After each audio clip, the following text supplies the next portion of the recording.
उन दिनों की बात है जब मैं नादिरा ज़हीर बब्बर का ग्रुप एकजुट थिएटर ग्रुप का हिस्सा बना। और पहली बार मुझे कलकत्ते में शोज़ के लिए पूरा ग्रुप जा रहा था और उनके साथ जाने का मौका मिला। और उम्र कम थी तो एक्साइटमेंट भी ज़्यादा था। बहुत ज़्यादा एक्साइटेड थे कि पहली बार नाटक करने के लिए कलकत्ते जा रहे हैं। कलकत्ता मेरा ननिहाल है, तो इस वजह से बहुत ऐसा एक रोमांच सा महसूस हो रहा था कि तो कलकत्ते जाएंगे और शो करेंगे। और मुझे याद है कि हम लोग उस वक्त गीतांजलि एक्सप्रेस एक ट्रेन थी जो जिससे अभी भी होगी, वो ट्रेन सुबह 6 बजे छूटती थी। तो हम लोग रात को, क्योंकि सामान बहुत होता था, तो हम 4-5 जो यंग लोग थे, हमारे ऊपर ये जिम्मेदारी थी कि भाई वो ट्रंक्स और वो सारी चीज़ें लेके अब स्टेशन पहुंच जाए रात भर स्टेशन में रहे।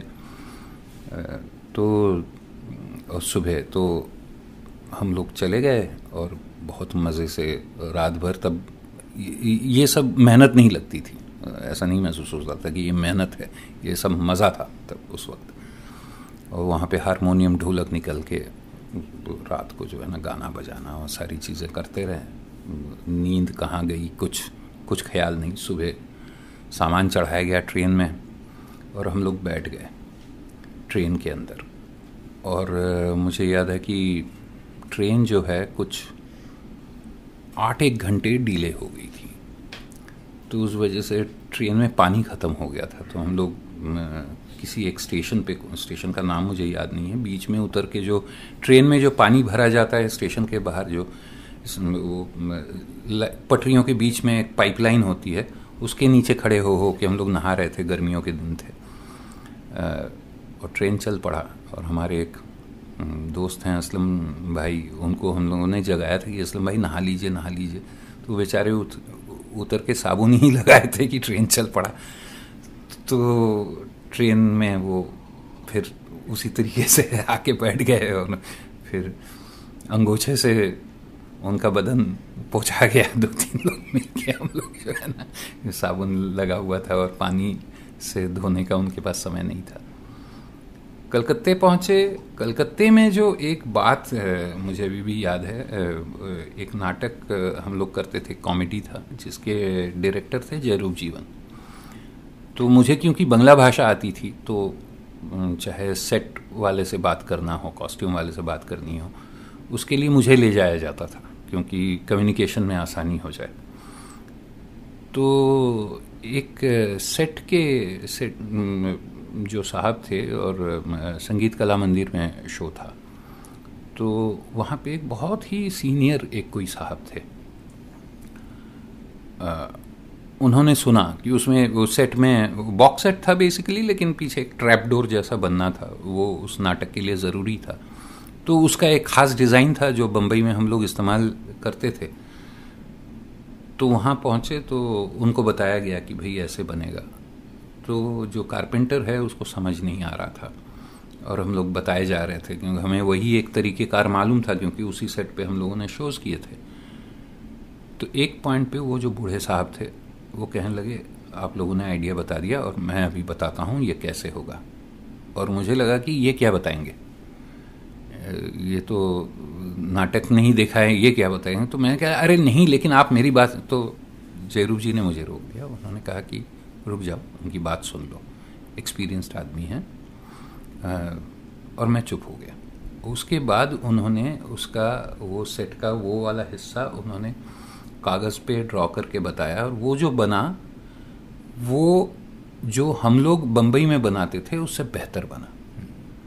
और मुझे लगता है कि मेरे लिए एक बहुत बड़ी सीख थी उस टाइम पे कि जो है ना, थोड़ी सी सुन भी लेनी चाहिए। और ये थोड़ी सी उम्र की शुरुआत में मिल गई तो मुझे लगा कि अच्छी बात है कि जो है ना, अपनी बात कहने के लिए इतना ज़्यादा बेचैन नहीं होना चाहिए, सामने वाले की बात भी थोड़ी सी सुन लेनी चाहिए और सामने वाले को फॉर ग्रांटेड नहीं लेना चाहिए। हम लोग शोज़ करने के बाद ये बात हुई कि भाई ये जो 4-5 लड़के हैं इनको बिल्कुल शहर देखने का मौका नहीं मिला। तो आप लोग सुबह निकलिए, और उसी दिन हम लोग जा रहे थे, रिस्की प्रपोजिशन था, लेकिन फिर भी नादिर जी ने कहा आप लोग सुबह सुबह निकलिए, शहर जो घूमना है आप लोग घूमिए, अपना जो भी खरीदारी अगर किसी को कुछ करनी है तो कर लीजिए, और 12:30 बजे ट्रेन छूटती है, 12 बजे के अंदर अंदर आप लोग स्टेशन पे आ जाइएगा। बाकी सामान वामान रखने की जिम्मेदारी वो हम लोग निभाएंगे, आप लोगों ने बहुत कर लिया आते हुए, कलकत्ते आते हुए, अभी जाते हुए वो हम देख लेंगे, आप लोग जाइए घूमने। और हम लोग घूमने चले गए, खूब घूमा। पहली बार मेट्रो में भी चढ़ना था, और मेट्रो से हम लोग गड़ियाहाट एक जगह है, उसके पास वो रासबिहारी एवेन्यू एक स्टॉपेज है, वहाँ तक पहुँचे। वहाँ से बाहर निकले, इधर उधर देख रहे थे, मेरे मौसा जी मिले मुझे अचानक वहाँ पे। उन्होंने कहा अरे तुम तो आज जाने वाले थे। मैंने कहा हाँ 12:30 बजे की ट्रेन है, तो उन्होंने ऐसे घड़ी देखी और कहा कि अब नहीं मिलेगा। और सबकी जो हालत खराब हो गई, क्या अब नहीं मिलेगी? और मैदान के पास किसी स्टेशन पे हम लोगों ने, जो हमारे साथ जो गाड़ी थी उसको हम लोग खड़ी करके आए थे। हम लोग पहुंचे, जल्दी जल्दी ट्रेन पकड़ के गाड़ी तक। ड्राइवर नाराज हमसे, अब कहाँ हावड़ा ब्रिज के ऊपर से आपको ले जाएंगे, कैसे जाएंगे, आपको पता है कितना भीड़ होती है यहाँ पे, अब चलिए आपको बाबू घाट छोड़ते हैं, वहाँ से लॉन्च से आप जो है ना क्रॉस कर जाइए, तब जाके आप पहुँच पाइएगा। कह के वो गंगा जी के किनारे बाबू घाट पे उन्होंने हमें ड्रॉप किया। हम लोगों ने सामान उस पर किसी तरह से चढ़ाए, और हम लोग अब भागा नहीं जा रहा है, क्योंकि सामान, कईयों ने जूते खरीद लिए थे वहाँ के चीनी मार्केट से, कईयों ने बेल्ट खरीद लिए थे, कईयों ने कपड़े खरीदे थे, और उसके सारे थैलियाँ हमारे हाथ में थी। और जब तक हम लोग प्लेटफॉर्म पे पहुँचते, हमारे सामने ट्रेन ऐसे नाव की तरह डोलते हुए निकलती जा रही थी, और हम लोग अरे रुको रुको रुको करते रहे। ट्रेन अपनी जो है चली गई। पहली बार, पहला एक्सपीरियंस कलकत्ते जाने का थिएटर ग्रुप के साथ, और पहली बार हम लोगों ने ट्रेन मिस कर दिया, 4-5 लोगों ने।